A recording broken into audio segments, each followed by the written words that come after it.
Welcome to Youthology Radio here on AUK Radio between 6 p.m. till 7 p.m. Brought to you by Attentive Social Enterprise. And we are your hosts, Manvi, And Manur.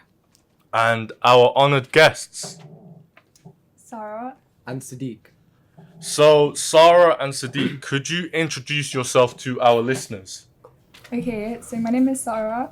I joined Attentive recently. Well, not really recently, it's like a month ago now.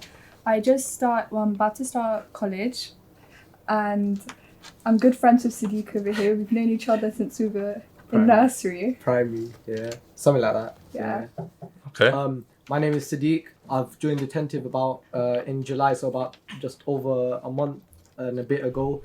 I like to do photography and speeches and poetry for Attentive, and yeah, that's pretty much it. And what led you both to join Attentive? I heard from one of my teachers in Chalk Hills Academy, which is a school I went to, about a social enterprise called Attentive. Through them, I did some research and I met Montel in my school. Me and him had a quick conversation and he asked if I'd like to join to become a youth ambassador, which I accepted. And later I did an interview and I was accepted into Attentive. That's nice to hear. What about you, Sarah? What led you to join Attentive? So I actually found out about it from some of my friends, Sadiq being one of my friends. And he actually took me to this planning for, I think it was Step Up Luton. Yes. Yeah, and I was really interested in it because everyone seemed so nice and lovely. So I asked Montel about it and he was like, do you want an interview? I said, of course I want an interview. So I had my interview with him and we spoke and he was like, welcome to the group. And I was so happy because the next day I actually helped work the event. Yeah. So I got put straight into it and I really enjoyed it. Yeah, Attentive is definitely a great way to meet new people and experience new things. So what do you guys hope to achieve in the next year? Personally, I hope to achieve more training and learning skills such as photography and speeches, and I'd like to advertise Attentive more because this social enterprise is personally an amazing journey. We learn so much and Montel teaches us a lot as well. What about you, Sarah? What do you hope to achieve in a year's time with Attentive? So I'd really like to complete more workshops and trainings because they're always offering something new. And I'm taking all the opportunities which I can do. I'm about to do some photography training on Sunday and I really want to just carry on with all these stuff so I can improve as a youth ambassador and as a person too. Oh, that's very good. That's very good to hear. You guys really sound ambitious. And I hope you guys do get a lot out of the experience because it's an experience where you learn new things that you probably never contemplated before. But in general, what are the most important skills to focus upon as a young person in your age? Personally, I think the most important skill is to be confident because as a student, you should always be confident, put yourself out there. Let's say you're in the classroom, you have a question, you should always put your hand up. You shouldn't feel shy. If you're confident, you make new friends, you learn about new things like, for example, Attentive, and you just put yourself out there and the world just takes you. Yeah, that's pretty good actually. Confidence is... Thank you. Yeah, no, you are a confident young man as well. So yeah, but confidence is a very important skill. And what do you say, Manuel, to that? Yeah, I would agree. I think confidence can help you in so many different ways, and Attentive definitely help young people to improve with that. I think it's a skill that can help with many different skills as well. For example, the radio show, you have to be very confident to be on here. And just in general, life just requires confidence. Yeah, and especially as a young person, what I find is that as a young person, you never know what you're good at. And by being confident in starting something new, starting a new journey with Attentive, or starting a new journey at anything, you're able to find out your capabilities, and even if you mess up at that, you kind of build that confidence to be like, you know what, I can get through this. So yeah.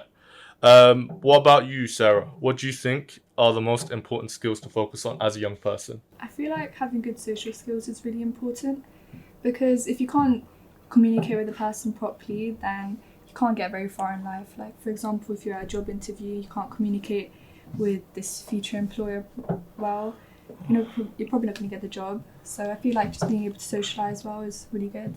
Yep, definitely. As a young person, you have to. I'm not. I don't think. I feel like it comes naturally to you, socializing and being open and confident, and goes back to confidence. Actually, if you're able to communicate with everyone with a level of maturity and with a level of just kind of being yourself, it kind of allows you to feel more like you're being your own shell, and feel like you you're kind of getting through things in a very good way. And so social skills, even as a young person, because this is the time where you get to make new friends, and then afterwards when you're in your middle age, and you'll have friends, but you won't have that same opportunity. So having social skills is another important thing as a young person. So moving on, we'll be talking about the Knife Angel in Luton. So the Knife Angel is a 27-foot sculpture made from over 100,000 seized blades, which has been unveiled on the 3rd of August in St. George's Square within Luton. So it symbolizes the devastating impacts of violence, behavior, and serves as a memorial for those who lost their lives to knife crime. So this is an anti-violence event, and if I am right in saying, have some of you seen the Knife Angel? Yeah. Yep, that's very good. I've seen it from a distance. I wasn't actually a part of the event, so it'll be very interesting to get to know about your thoughts about the Knife Angel. So first question, this is open to anyone. How do you feel about the Knife Angel coming to Luton? I believe it's an honor that we could have such a memorable piece of art come to Luton. It just shows how something as bad as knives and how much harm it's caused can also create something beautiful such as the Knife Angel. Definitely. Do you think that having the Knife Angel as is a symbol for everyone to come together as a community? Of course, because the knives can destroy families and bring people apart, but to create an art piece like this and as symbolic as an angel definitely brings people together and makes them closer, can bring a community together and make them understand the dangers and the loving nature that can be found in the worst of places. Interesting. That's a very interesting perception. What about for yourself, Sarah? How do you feel about the Knife Angel coming to Luton? I feel like it's a really good thing because when people like my age go, they can really see what big effect knife crime has, especially because it's over 100,000 knives. People think of knife crime as something common, but they don't really realize like how big of an impact it really has. But when they see it in person, then it really makes a big impact on everybody, not even young people, just everyone in general. Definitely. Yeah, I would say that the Knife Angel would make... The Knife Angel is a great way to raise awareness about knife crime because you get to see the magnitude and the scale that knives are being disposed of and being used. So would you guys agree with that, where it's a good way to raise awareness about knife crime? Yeah. Of course, yeah. I think it raises a powerful symbol, and not in a way just like it raises awareness. It gets people together, and the most important thing you want to do in times of difficulties is bring people together, bring communities together, and put your like little rivalries aside, because that's the most important thing. And whilst the symbol behind knife crime is not a pleasant one, but it is definitely stands for hope. So I'm assuming that every one of you here have seen the Knife Angel close up. Could you describe the Knife Angel to our listeners? I mean, I've kind of described it already, but you could all give your own interpretations. So someone has broken down knives and like welded them together onto a metal frame to create like an angel as a sculpture. That's pretty much it. How big is the sculpture? At least like 10 meters high, like very tall. Yeah. Yeah, it's huge. Like when you stand next to it, it's like absolutely massive. But when you're from like a distance, you can't really see how big it is. but as soon as you get really close, it's Yeah, huge. I would like to add that the expression the knife angel is making is a sad one. It has a frown and it's holding its hands out. I feel like that symbolizes the effect of knife crime, where it's not pleasant. The artist could have made the knife angel look kind of more happy, but that's not the point of the sculpture. So I think it's really good in showing what the effect of knife crime is. Yeah, I've seen it from a distance when I've been in the town centre, but I've never really seen it up close. But it does have those two hands like this. It Yeah. was like there's many ways you can interpret it because it's more like a cry or a surrender to be like this is what happens when knife crime gang crime happens, isn't it? It's not as simple. It might not be as common as in many other areas, but it still destroys lives. And the more you have, and the symbol of just being like, this is the impact that happens, and no matter what happens, if even you're the victim, even if you're the culprit in the matter, you're gonna be in trouble, and there's always gonna be a price you pay for that. So my next question is: do you think the knife angel actually? What role do you think young people should play in tackling knife crime? We should definitely raise awareness, and also the best thing you can do is to stop, like if you have friends, stop them from doing it. If you know someone, try to stop them, because that's where it starts. Friends, your mates, people you've known, people from school, that's where it all starts. Like these people that get stabbed or get hurt, they're someone's mate, and if that mate had tried to stop it in the first place, it would have benefited a lot more than trying to go online and explaining to everyone. It's better to have a one-to-one experience with the person instead of going to 100 people when only one of them actually holds a knife in public, if you get what I'm trying to say. Yeah, definitely. I think it's very important that if you feel like one of your peers are doing something that which doesn't seem legal, or they're into gang crime, trying to talk them out of it would be a good thing to do, especially if you have established a close relationship with them. Would you think talking to an adult about it, do you think that would help as well? Talking to a trusted adult.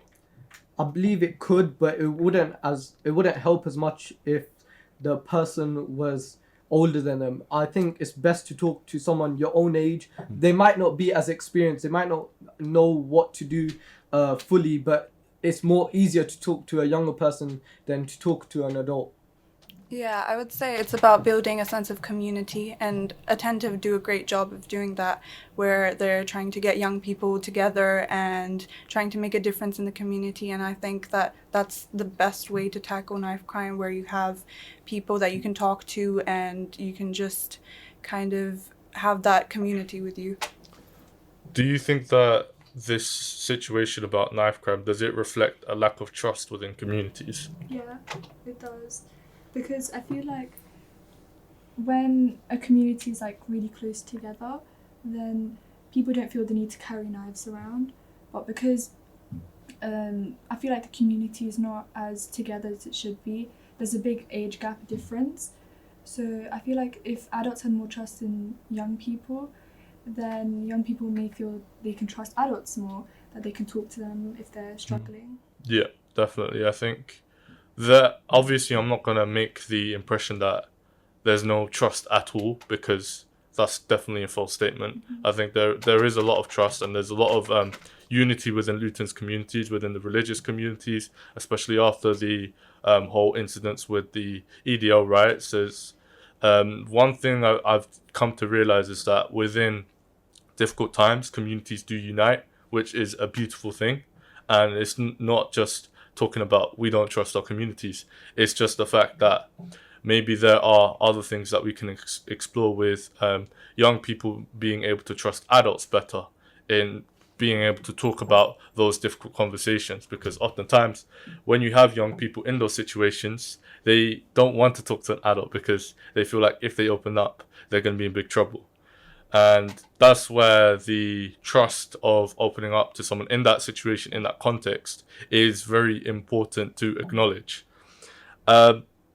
In terms of the Knife Angel itself being a part of a larger initiative, what else would you like as a young person to see happening in Luton to address knife crime? Um, I definitely believe they should set up workshops to try to engage young people into avoiding knife crime. I've seen a few events and like workshops happening, but I believe if there were more, it would definitely be more beneficial. Definitely, I think with workshops, it's a very important tool. With Attentive, we've actually had a workshop called "Taking the Right Path," which we have done within many Luton schools with Queen Elizabeth Academy, and which I have been a part of personally, which was a very educative tool to be like. It wasn't just us showing them, talking about, oh, this is knife crime, this is the dangers. We actually want to know what young people feel about it. So we would have a range of activities where we talk about the root causes behind knife crime. Why would someone want to get into knife crime? And then we would talk about, oh, this is what stops people from um, this is what stops people from not getting out of knife crime. And then we talk about some of the organizations that can help.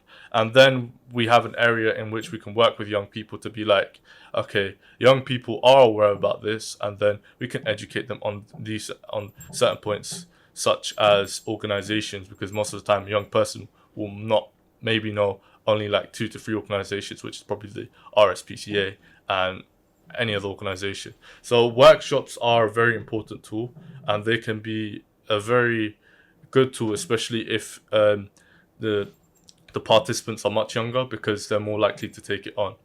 But in terms of anything else, what do you feel like you as a young person would personally like to see attribute?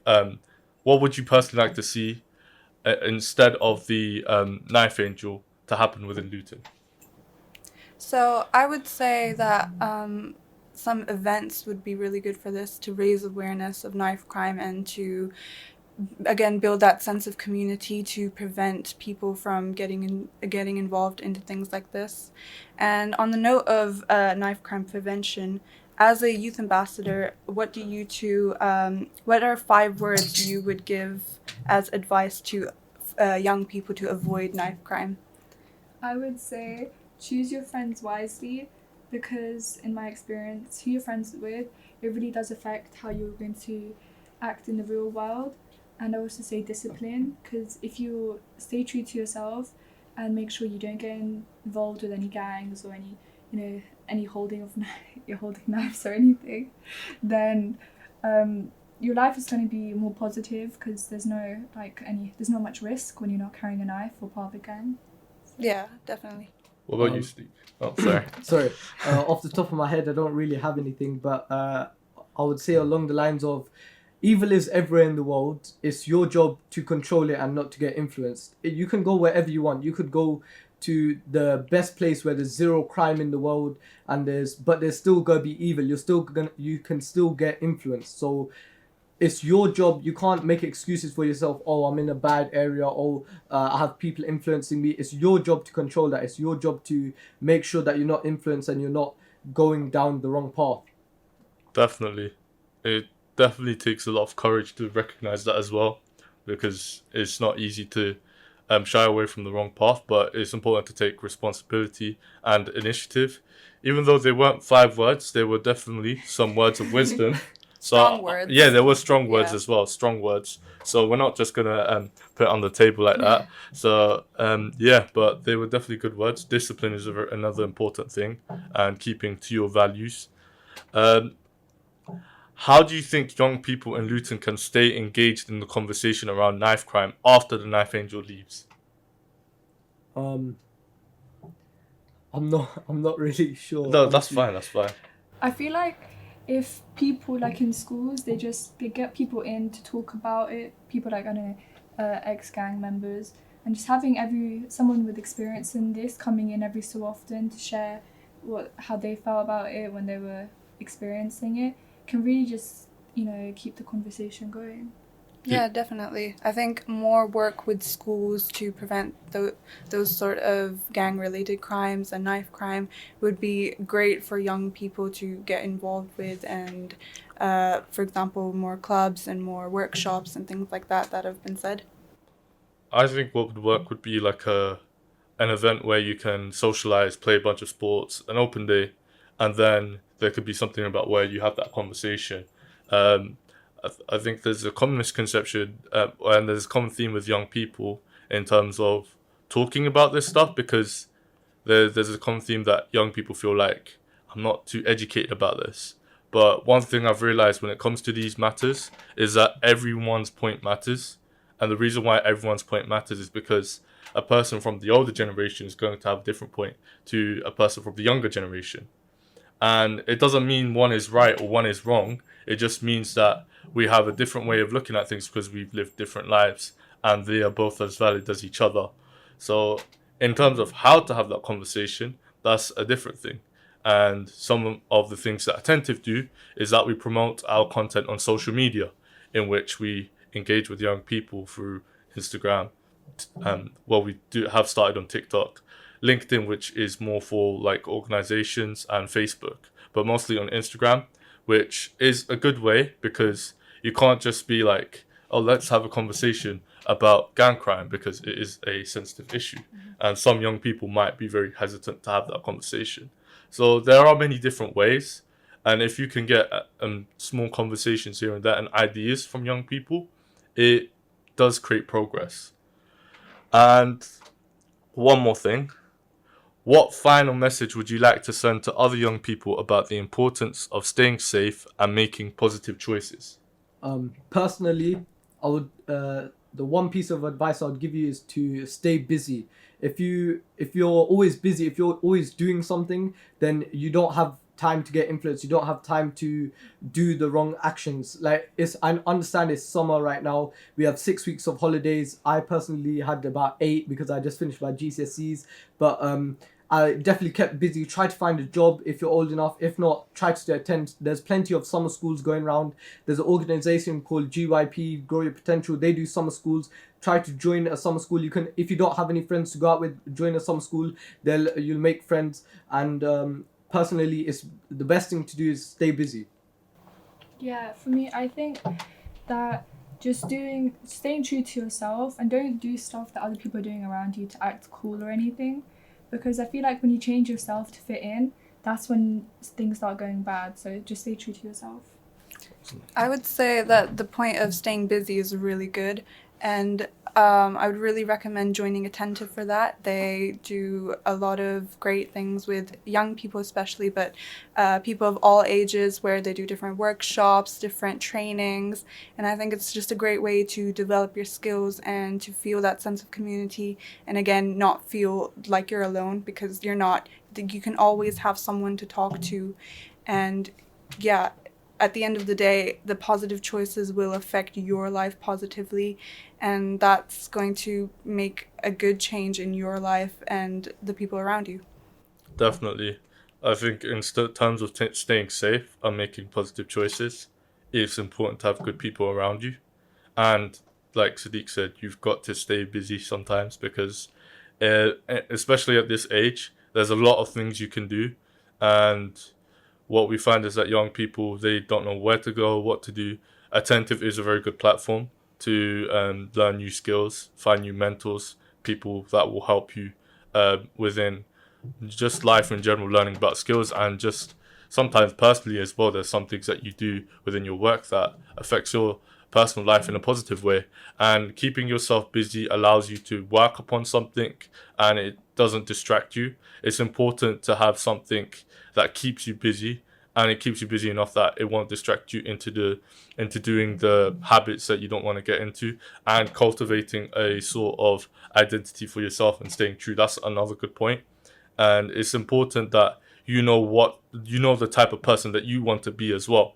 So those points that came across were very good points, guys. They were definitely very inspiring ones as well. What were some of your favorite moments in the Youthology radio, and what was your favorite show?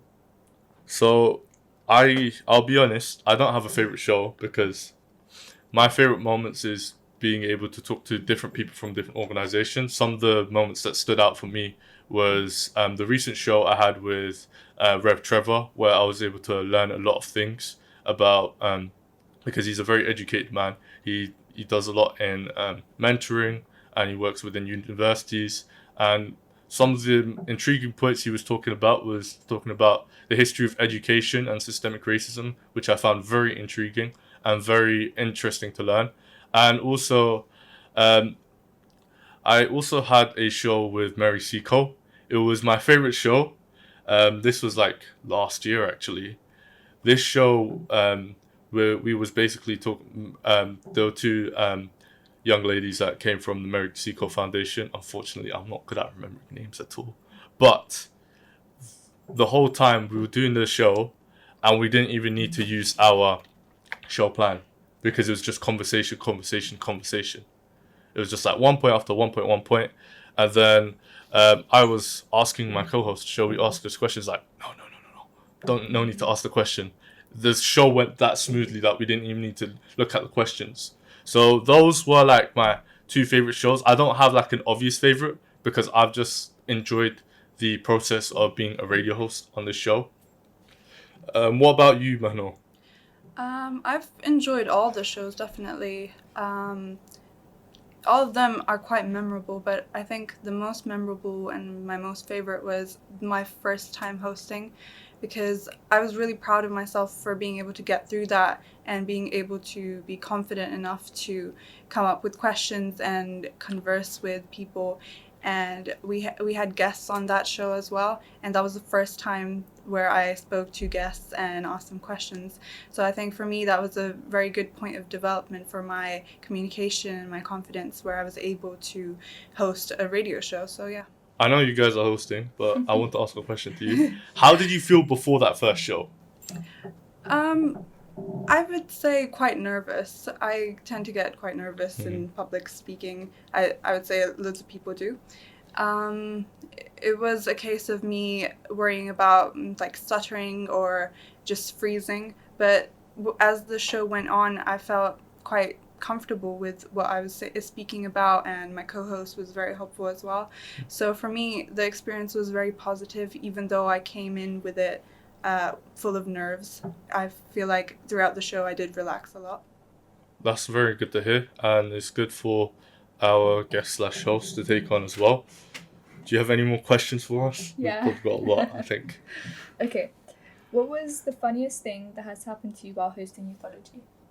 I remember this one. So I had a show with Ruth, and it was another gentleman.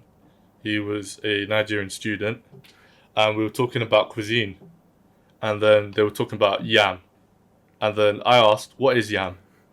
And they were like, "You don't know what yam is." I was like, "I have no idea what you're talking about." And it was like, "Oh my god." I was like, "Okay, I'm gonna try yam."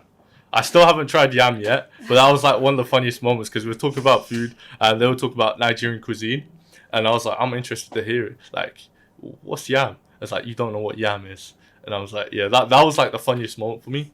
So yeah. How about you, Manu? For me, it was more of a personal moment. I had my tissue in my hand, and it kind of just fell apart everywhere, and then I was covered in just tissue particles, and then I had to deal with that while still asking and answering questions. So, yeah. Oh my gosh, I don't know what I would do in that situation. Could you please tell us a little bit about your first show at the Youthology? Yeah. So my first show was 2 to 3 years ago, I think. It's 2 years ago. I was in Luton Sixth Form at the time. So the first show was pretty good. I was really excited to talk about. So the first show was about talking about my sixth form subjects.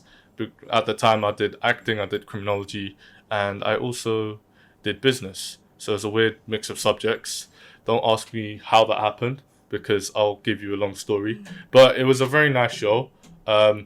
I was very passionate at that time. I was like, "Oh my god, I'm in a radio show. I talk a lot, so this is my thing." So and then at that time it was our former team leader Julia, who for a long time led this show, who asked the questions alongside someone else who I can't remember because I was that early into my attentive journey. But it was a nice show.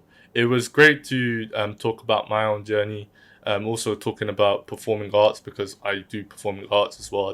I did acting for a bit, and yeah, it was a great show. I enjoyed it, and it was a nice taste of my first Youthology show. Yeah, I would say that my first show was really interesting. Um, I it was a moment that you don't forget really, because it's so special and it's so new, because I had never been on a radio before. So similar to Manveer, Julia was hosting along with Kat, and they just created an atmosphere that was so welcoming, and I felt really comfortable to answer the questions. The topic was mainly about my hobbies and things that I like to do, so I thought that it was a great way to introduce me to the radio show, where I felt I was given a topic where I could freely talk about what I like to do. So yeah, it was a really great experience. Um, could you please tell us your most memorable things about being a co-host? Being a co-host, I just have to talk. I don't have to do anything else. I don't have to go on the computer and change the music, slides, and everything else. So as a co-host, I remember. So I co-hosted Julia, and I also co-hosted Tayeb, which he's a former youth ambassador. They were the lead hosts, so they had to kind of plan the shows, kind of talk to guests and everything else. Sometimes I would have to contact them as well in moments, but that wasn't like my main job. My main job was just speaking. So I like the whole speaking part of it, but it's not just like oh, the planning is very hard. It's not that hard. It's just that it if you do the planning for the first time, it's going to be a little bit difficult. But when you get through it, you understand, like, you contact your guests. Sometimes they back out, and sometimes you have a backup guest, and then you have another plan. Then it all works out better. But as a co-host, my most memorable thing was just having to talk on the radio without planning anything. So yeah. Yeah, I've also co-hosted with Taib, and one really memorable moment was when we were speaking to a guest over the phone, and we asked him a question, and he gave a response that was quite unexpected, I would say. So both me and Taib kind of froze at that, and we didn't really know what to say. So from that, I learned that you just have to keep going, even if someone's response is kind of unpredictable. You just have to keep the conversation going, and I think that was a really good learning opportunity for me, and I think Taib as well, because we both learned that you can't really control what someone else is going to say, so you just have to be prepared for any situation. Going with the flow. Yeah. Okay, so throughout your journey, can you tell us some of the people you've had as guests? So I've had many people as guests. I've had so they had Dr. Rev Trevor, JP, who from Boxing Saves Lives. He was a very inspiring guest. I love talking to him.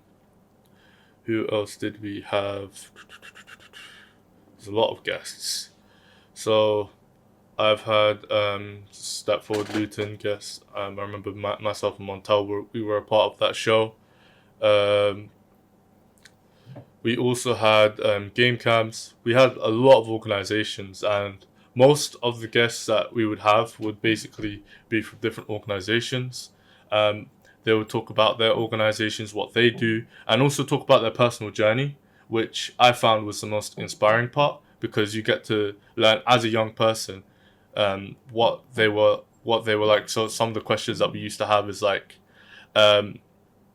what did you want to be when you grow up, or who was your biggest role model, and all this other stuff, and learning not just the organizational part of their job, but also who they are as human beings was a very nice thing. And with each and every one of those guests, they may have had different answers because they may have lived through different circumstances, and it was always great to have them on the show and learn a lot from them. So my most favorable ones were JP, Dr. Rev Trevor, and yeah, that's pretty much it for me. For me, I've had a lot of youth ambassadors as guests and a lot of young people, and it's always great to speak about them, about their experiences being a young person and just learning new things from them. And I've also, I think my most favorite show with a guest would be Karen O'Brien, who's a detective. So it was really interesting to kind of hear his experiences about policing, because I feel like it's not something that you get to speak to someone about on a day-to-day basis. So I think that was a very unique experience for me, and yeah, it was very enjoyable. Thank you. Could you please tell us what are the most important things you learned while hosting? The importance of planning and communication.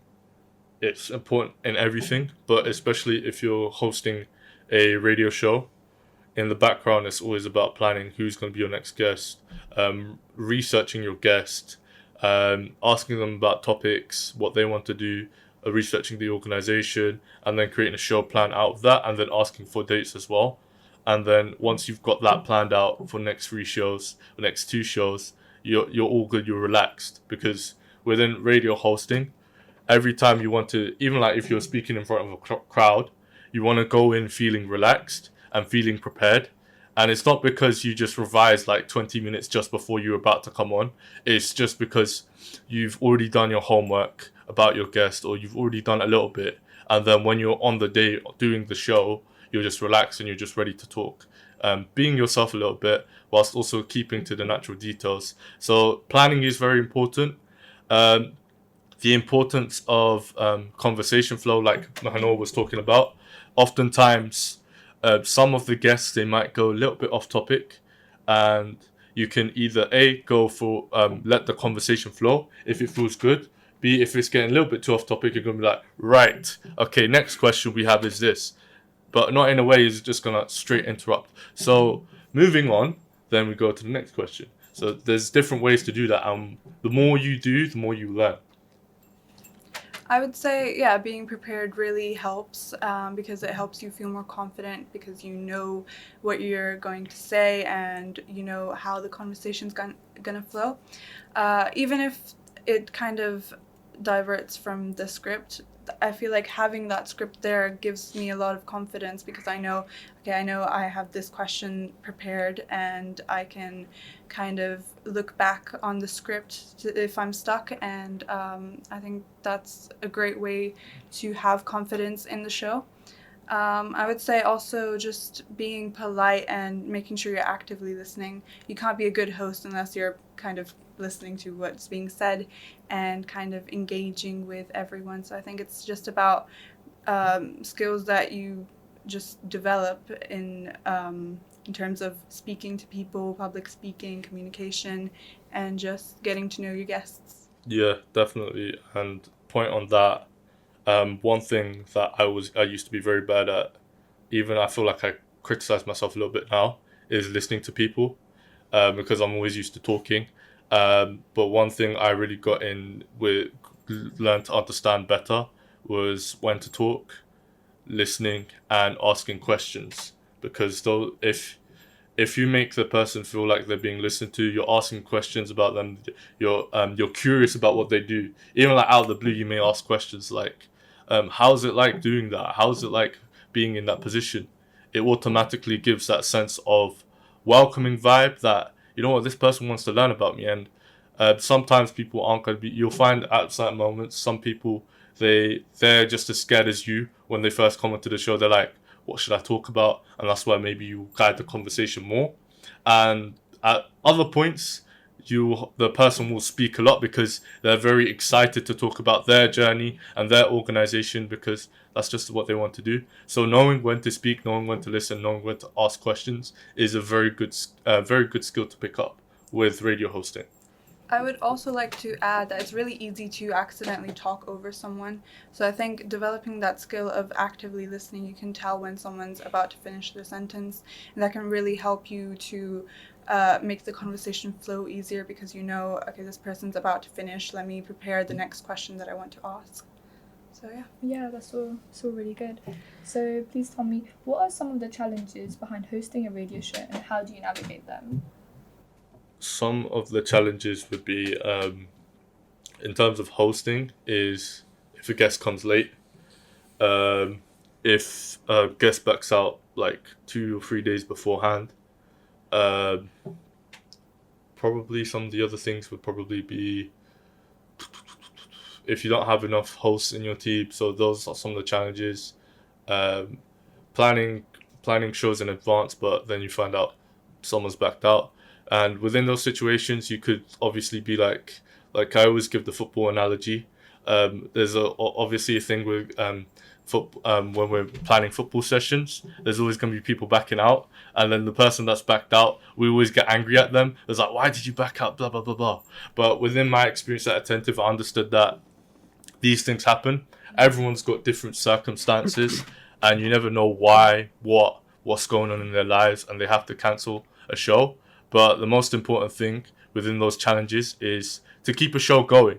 Even if you feel like you might not have a plan, you might talk about a topic that is that resonates with you. Like I remember one show we had in which we didn't have a guest, and we brought someone in last minute. We did have a conversation. The conversation was very slow at first because we talked about general questions and everything else, and then we just switched into cuisines and talked about Nigerian cuisine, Asian cuisine, and everything else. And then the conversation just happened there.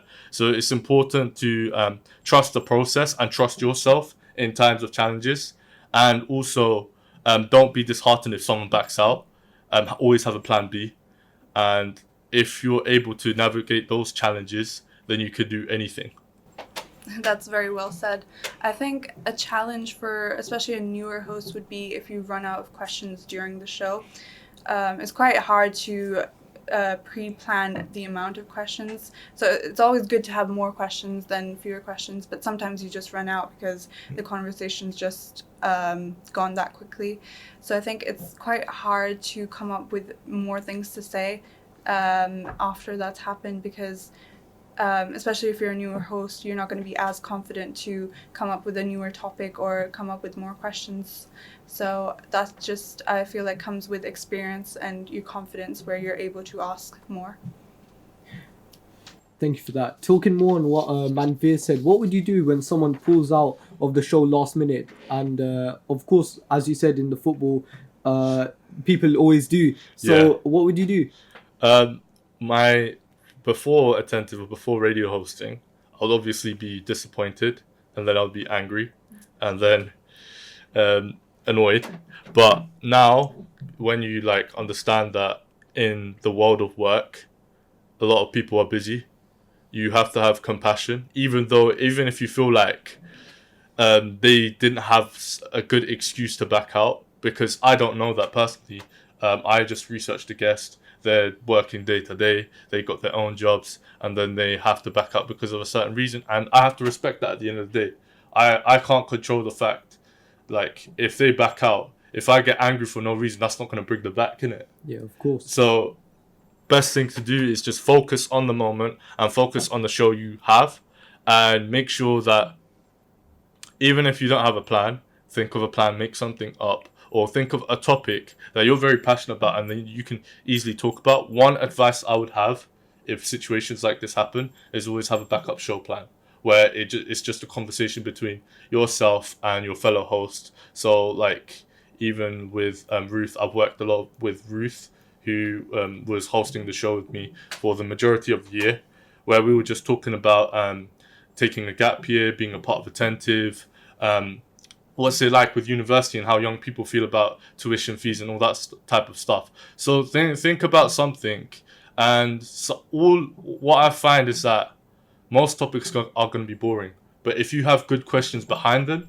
they'll make very good conversations. And it's about trusting yourself to be inventive, and that takes time. Yeah, sometimes things just happen and people do have to cancel for various reasons, but it's important not to get upset at that person. It's important to stay professional and realize that, they might not be able to make it, but you still have to go on with the show. I think it's that has happened to me before, and what we've done is we've had backup guests to fill in for that person that couldn't make it, and we've kind of used the same questions, but we've just asked a different person. I think that's a great way to kind of still use the original plan, but just with some tweaks. And you can, as Manveer said, you can also have a backup plan, a completely different script, which you can use if someone does cancel. So I think it's, again, about being prepared and being able to adapt to whatever happens. Definitely. Yeah. So, can you please share how you plan for your shows? I think I've already talked about it, but I'll go step by step, like Yeah. properly, because I've just been like, oh, this is how we plan shows. So, in terms of the first stage of planning, you want to identify your guests, and within the guests, you want to also identify what type of show you have. So, for Youthology, it'll basically be around people that work with young people or young people themselves coming into the show. So that's our like audience that we're trying to bring into our shows. So, and then once we've identified our guests, we'll look for them. Either Montel will share some of his guests from his network, or we will identify some guests from our networks, and then we will email them. Hi, this is you have an email template when you're emailing someone, and then within the email template, you just give them the details of the Youthology show, and then you'll have a bunch of questions that you might want to ask depending on your research. And the questions that you create, this is dependent on your research. Your research has to be good, because you could also just be like, oh, I'm just going to give them an invite. But if you haven't shown them a plan, they're not going to be convinced. If you've shown them a plan that you've already written something up, the guests themselves, the potential guests themselves, they're going to be convinced. It's like, oh, they've already done their homework. All right, I'm going to go with it. And then once you've sent them the invitation, you give them a range of dates that they might do.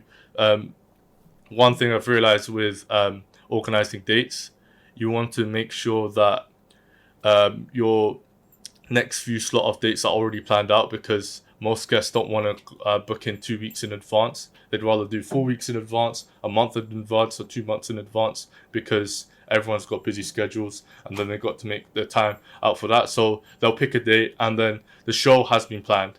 And then what I would advise is to keep a regular contact weekly. If the show's like 4 to 5 weeks away, it's important to just keep it engaged and see, because sometimes when you plan very ahead, people sometimes back out because they're like, something's come up and everything else. And that's why it's important to also plan for backup guests and backup shows. So that's how you plan a show. And then once you plan the show, before the show day, you want to create a show plan, or a week before if you've already got the show sorted.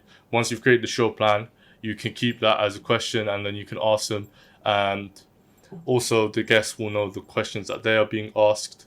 And another important thing, if there are certain questions that a guest cannot be asked, you can also ask that if they feel comfortable or uncomfortable. So yeah, that's how you plan a show. It seems like a long process, but it's very simple and straightforward.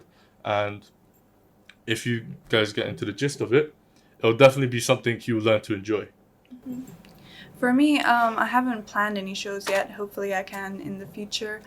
But the way I prepare for shows is just familiarizing myself with the questions and making sure that if there's a particular guest, I know I know a little bit about the guest, and I know the type of atmosphere for the show. For example, with the Knife Angel, it's that's more of a serious topic. But then we have had topics that are more lighthearted. For example, the events that Attentive have done. So it's about kind of knowing what the show would be about and just familiarizing yourself with the script. Thank you for that. I know that you've told us a lot about your journey through Youthology, but if you could describe it in 3 words, what would they be? Do you want to go first, or should I? Yeah, you can go first. Sure. I would say it was definitely quite interesting because it's not something that young people get to do very often. It's a very unique experience, and I would also say that it is quite educational because it's a way to develop new skills, and it's a way to learn more about people and about different events and different guests. So I think it is definitely educational in the sense of just learning new things. One word, I would say eye-opening. It does open your eyes to a lot of new things, like you would have never understood. Different organizations that work with young people. You'd always think that, oh, it's just my parents, oh, it's just my football club, or oh, it's just this and that. But then you realize there are so many organizations around, and it just opens your eyes to different things. Another word I would say is I'll just say two words: emotional intelligence, because you kind of build within every show that you want to do when it comes to communication, you want to build a connection with your audience, and you want to build a connection with your guest as well, and that requires emotional intelligence. And for a host, that means you have to be very aware, because your guest isn't always going to be aware about those details, like we discussed, like conversations going haywire or going with the flow of the conversations, when to speak and everything else. But these things come naturally, and you got to treat it like it's a very slow journey, and you build that slowly within yourself, because it took me a lot of time.